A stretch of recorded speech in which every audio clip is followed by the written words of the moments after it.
I want to start today's show with another Views of the News rewind. Remember a few weeks ago we were talking about Brian Williams and media types coming to his defense? I played you this clip of Bill O'Reilly on the Jimmy Kimmel Show.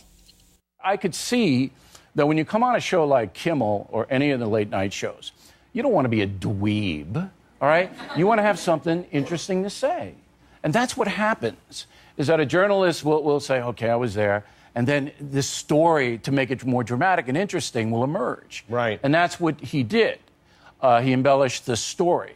Now, if it's just one time, he'll get by.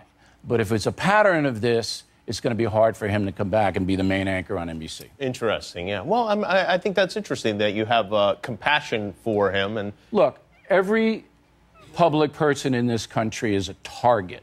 And with the internet, and you know what it is, it's a sewer. And these people delight in seeing famous people being taken apart. And I just think it's wrong. At the time, we kind of shrugged our shoulders and said that O'Reilly had a bit of a point, that you don't want to be a dweeb, that you want to have a story to tell and one that's interesting, having something to say. That comment about it happening once being okay, but after that, well, a comeback would be hard. Little did we know, 2 weeks later, we'd be talking about a Mother Jones article headlined, Bill O'Reilly has his own Brian Williams problem. In it, reporters David Korn and David Schulman claim O'Reilly told war stories about his time covering the conflict between the UK and Argentina back in the 80s, stories they say don't stand up to scrutiny. Here's one clip that they point to.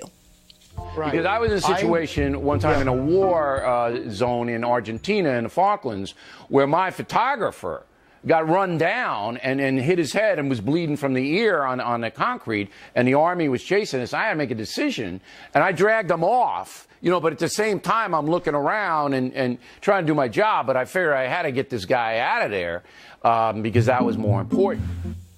According to some of O'Reilly's then CBS colleagues, this isn't possible, that no American journalist made it to those locales. And among the most outspoken of them, Missouri School of Journalism alum and former KFRU news director Eric Enberg. Here he is on CNN's Reliable Sources. Is Bill O'Reilly lying when he describes this combat situation? Well, I think that what he's doing is he's trying to build it up into a more frightening and deadly situation than it was. It wasn't a combat situation by any sense of the word that I know. There were no people killed. He said that he saw troops fire into the crowd. I never saw that, and I don't know anybody who did. And I was there on the scene. What's interesting is, not only did I not hear any shots, I didn't see any ambulances, I didn't see any tanks, I didn't see any armored cars, all of the things that you would have expected to see had people been shot. So let me start by asking the two of you, what do we know and what's still a gray area here? It seems like we know that truth is stranger than fiction, or maybe fiction is stranger than truth. What we know is that 7 of O'Reilly's colleagues have said it wasn't quite that way, and that O'Reilly has responded by turning up the volume and swinging back.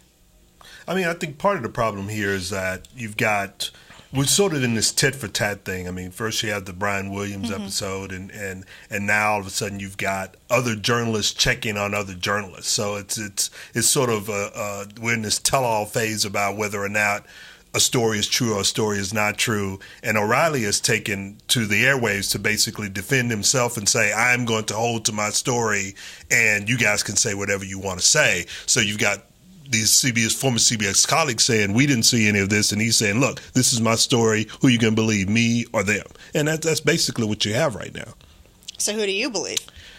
Well, I mean, the problem is that O'Reilly has created this sort of persona of himself of protecting his mantle. Some would say it's conservative mantle, it's the right mantle, but I believe it's him, his persona, regardless of whether you lean right or you lean left. And I think he's going to do whatever he needs to do in order to protect his brand. And if that means he's going to basically say that this is the left wing or mainstream media coming after me because of some of the things that I've done to them, and use that as a way to protect himself, then that's what he's going to do. But I'm not surprised by the tack that he's taking. But then also I'm not surprised by those of his former CBS colleagues who are saying, wait a minute, but this is the truth as we saw it at the time.